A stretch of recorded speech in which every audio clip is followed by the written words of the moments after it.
atenção médica. Uhum. Então, ele é muito legal. Aí, quando você reporta um problema assim, que vem uma tarja vermelha, no dia seguinte, ele manda um e-mail para você, fala assim, oi, Denise, você foi ver o médico para aquele seu problema de não sei o quê? Né? Então, veja, quando você para olhar, isso é a demanda do mercado. O paciente, vamos pensar, a pessoa doente, ela não espera mais, ela é proativa. Sim. Se a pessoa doente é proativa, se você, usuária do banco, é proativa lá no seu aplicativo do celular, por que na educação a gente está dando aula do mesmo jeito? Sim. Até trazendo um pouco desse teu conceito que tu mencionou agora por último, algo bem bacana, até que é novo para mim, assim, essa abordagem. Eu verifiquei em um dos meus autores, ele defende a ideia de que a educação, agora, ela passou de ser, de toda, né, sua história, de quase praticamente, né, 100 anos de existência, de atender uma demanda just in case para ser just in time. Bem assim o conceito da administração. Exatamente. Perfeita definição. Sabe, deixou de ser just in case. Agora é just in time. Uhum. E principalmente, você se antecipar ao timing. Sim. Porque cada pessoa hoje, ela quer uma personalização. Eu brinco com quem eu estou capacitando. Agora eu vou capacitar um grupo que está montando uma pós-graduação lá em Teresina. Uhum. Eles já trabalham juntos há anos. Só que por algum motivo, nos últimos 2 anos, eles não conseguiram fechar a turma de pós-graduação. E o coordenador é um amigo meu de longa data. Eu brinco com ele que a gente se conheceu na época que era recém-formado. Então a gente falava assim, gente, era todo mundo bosta, indo para congresso, babá nos stars. Hoje todo mundo continua a mesma merda com DR na frente, tá? Porque nós somos os mesmos. Mas a gente tem 30 anos de história. Aí ele virou para mim e falou assim, Denise, tem alguma coisa? Aí ele me mandou o projeto, ele me mandou como foram feitas, tudo. Eu falei assim, Oséia, sabe qual é o problema? Os seus professores, o mundo mudou, a saúde mudou, a demanda de mercado mudou, a fisioterapia mudou e os seus professores continuam dando aula como há 20 anos atrás. Uhum. Então, os estudantes, eles não despertam mais para isso. E eles não veem significado nisso, embora, para mim, a minha opinião pessoal, seja o futuro da fisioterapia. Então, nesse caso, é bem isso. Eu vou trabalhar com eles e falar assim, cara, se você pratica uma fisioterapia diferente daquela que você aprendeu na faculdade, se você tem consciência que você está ensinando, tem uma formação diferente e quer passar essa formação diferente, por que raios você está dando aula do mesmo jeito? Sim. Então, o meu trabalho com eles é sacudir e falar assim, olha, eu consigo, mesmo no grupo, personalizar a aprendizagem de cada um. Eu faço isso em sala de aula de graduação, mas eu não consigo fazer na sala de aula, porque na sala de aula eu tenho que usar a média. Só que como eu tenho um grupo de Facebook com os meus estudantes, eu consigo dar atenção personalizada para cada um. Eu consigo descobrir o que cada um gosta, porque eu vejo as reações, e aí quando eu vejo mais reações para um assunto, eu jogo aquele assunto e vejo que tem um grupo que gosta mais daquilo, aí eu jogo outro. Então eu consigo personalizar mesmo no coletivo. Sim. E esse é o futuro, porque o timing, não só just in time, mas principalmente você entender o timing de cada pessoa no coletivo, para que você possa, mesmo no coletivo, acertar esse timing com eles. Uhum. Não, e é bem bacana até ouvir isso da tua forma de personificar, né, a educação, Denise, porque a gente também está vendo um outro fenômeno, né, que está acompanhando a educação, já que tem muitas startups já trabalhando nisso, que é vender justamente ferramentas de Big Data para as universidades, para elas conseguirem lidar com esse volume todo de dados, de informação sobre os alunos, para conseguir gerar um produto final que seja bem encaixado à necessidade de cada aluno, né? É bem bacana. Isso é o futuro. As instituições ainda, os professores ainda não acordaram, ou alguns deles estão resistentes, porque isso significa que eles têm que abrir mão do suposto poder que eles têm em sala de aula. Não, eu decido o que é melhor. Cara, se você ainda está decidindo o que é melhor, você ensina, você não estimula a aprendizagem. Eu brinco com eles que quando eu fiz meu primeiro concurso, me perguntaram assim, era 50 minutos de aula, né? Sim. Me deram um tema lá, quando eu terminei a aula, a última pergunta da banca fala assim, o que faltou na sua aula? Aí eu virei para eles e falei assim, faltaram 4 horas, porque esse gente dá em 5 horas, né? Naquela época, conteúdo é importante. Se hoje eles me perguntassem, numa prova de concurso formal, como aquelas que eu vou fazer banca, eu fico horrorizada, não posso falar nada, né? Mas eu fico horrorizada.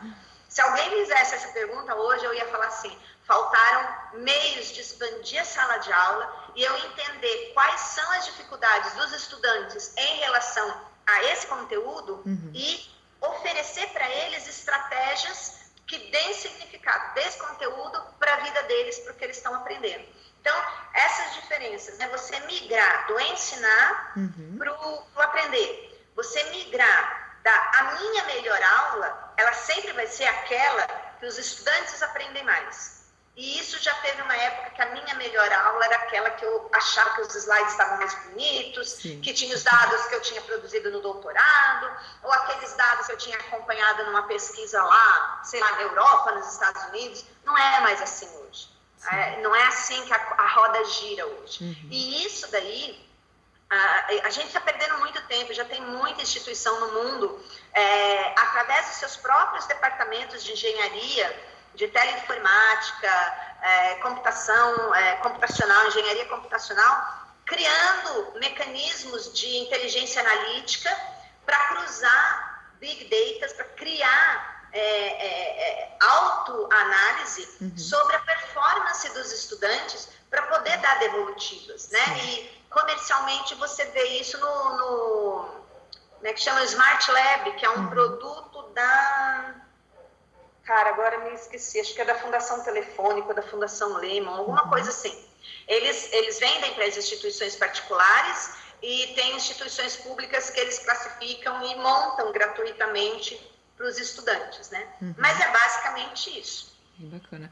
E antes até tu tinha mencionado, Denise, falando agora sobre novos modelos que estão surgindo já com olho no futuro, por exemplo, até embasadas em grande parte no Vale do Silício, como a Udacity, a Singularity University, em partes o próprio Coursera. Agora até a Udacity, acho que semana passada, lançou o primeiro curso que é todo né, em português, né, que é em marketing digital, se eu não me engano. Como é que tu enxerga, falando internacionalmente mesmo, também até se quiser trazer algum approach no Brasil, como é que tu enxerga o cenário concorrencial para as universidades agora, já com a vinda desses novos modelos? Porque, ok, esses novos modelos eles vão vir, de certa forma, suprir algum conhecimento que é mais tecnólogo, e as universidades, não sei como tu enxerga, porque, por exemplo, é muito difícil também esses cursos novos, embora tenha essa nova metodologia muito tecnológica e muito inovadora, suprirem a necessidade de um curso de medicina. Isso não acontece porque tu vai precisar, né, de uma outra metodologia de ensino, né? Mas já áreas de negócio, por exemplo, eu vejo que elas estão sendo mais ameaçadas. Sim. Na tua opinião, como tu enxerga isso, Denise? Olha, enquanto o professor acreditar que a inteligência analítica concorre com ele vai perecer, porque ele nunca vai superar a inteligência analítica. Agora, a partir do momento que ele usar a inteligência analítica a favor dele, de alguma maneira incorporar isso dentro dele, o salto é fantástico. Bom, isso posto, vamos analisar essa coisa da inteligência analítica, dessas inovações acontecendo na educação nos próximos anos. A hora que você me perguntou, imediatamente veio na minha cabeça o problema que as instituições de ensino superior enfrentam, a diferença entre como elas lidam, as públicas e as particulares. Sim. As particulares estão correndo atrás, porque elas sabem que o estudante que vai para ela paga e cobra em nível muito alto. E ela sabe também que o corpo docente dela, ela diz, faça A, ele vai fazer A. Porque se ele fizer B, o cara está fora. Sim.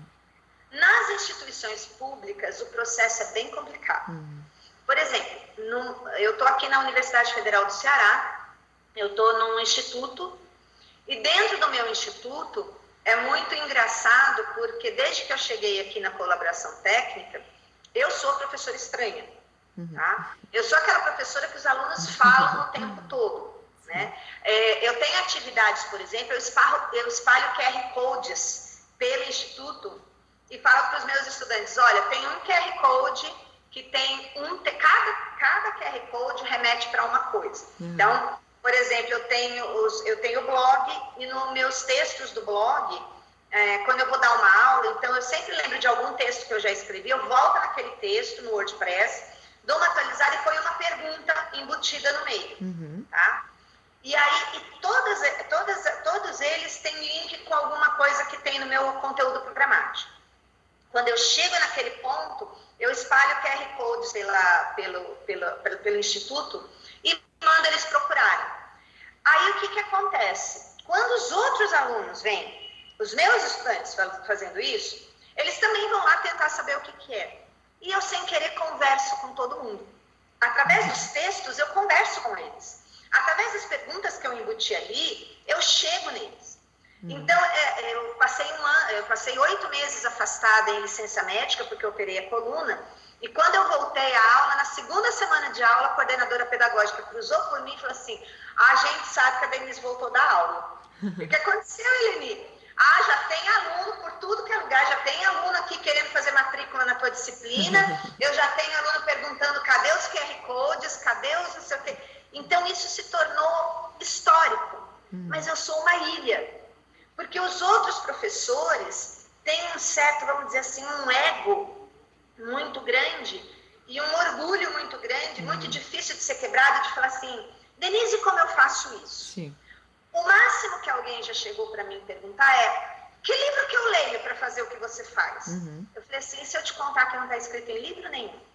Então, se você me perguntar como que as coisas devem cursar a partir de agora, primeiro, eu acredito que no final da década de 90 e no início dos anos 2000, que é o início desse novo século, era necessário o modelo fechado. O PBL, aprendizagem baseada em projetos, o modelo Flipped Classroom, o modelo rotação por estações, o modelo, tem um outro modelo que agora eu esqueci o nome, mas ele fala Onion alguma coisa, ele é para grupos maiores, parece uma cebola, é como se você fosse descascando uma cebola, mas é uma dinâmica para quando você tem muitos alunos numa turma e quer dar uma agitada, mas não pode dividir esses muitos alunos, né? Esses modelos, eles foram necessários se você pensar que quem os criou era uma geração dentro da caixinha, tentando praticar o think outside the box, tá?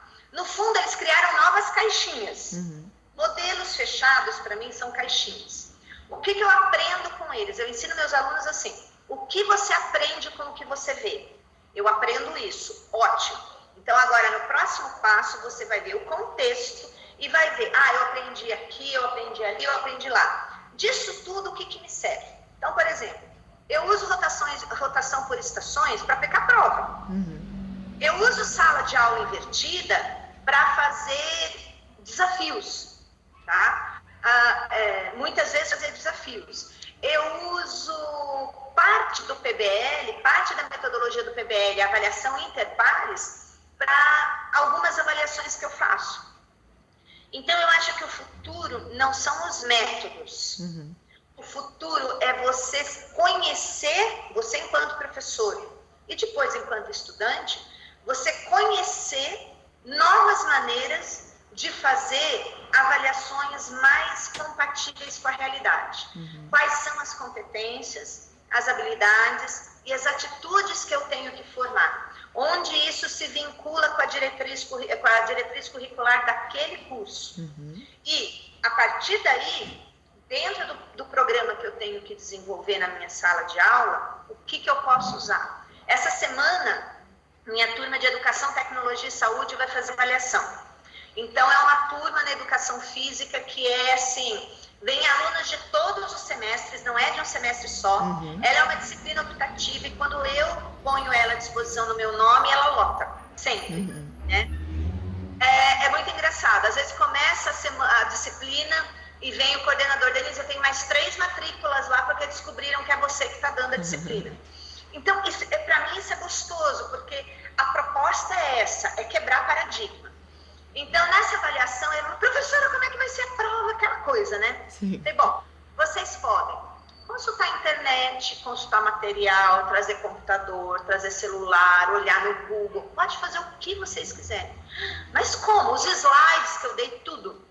Porque o que eu vou pedir para vocês é que vocês construam alguma coisa. Quando você tem que construir alguma coisa, você pode consultar as fontes de dados. Sim. Você não vai conseguir copiar e colar. E, detalhe, vocês vão ter que trabalhar em equipe, porque eu vou dar 4 desafios, cada um vai durar 20 minutos, e esses desafios, eles são grandes e eles precisam de divisão de tarefas. E eles precisam que vocês estejam preparados antes, porque se vocês forem na hora procurar onde está aquilo no meio do material, acabou, vocês não vão dar conta, né? Então, veja, eu estimulo eles estudarem previamente, é muito material, eu dou muito material para eles. Professora, o que a gente faz com o material? Achem uma solução.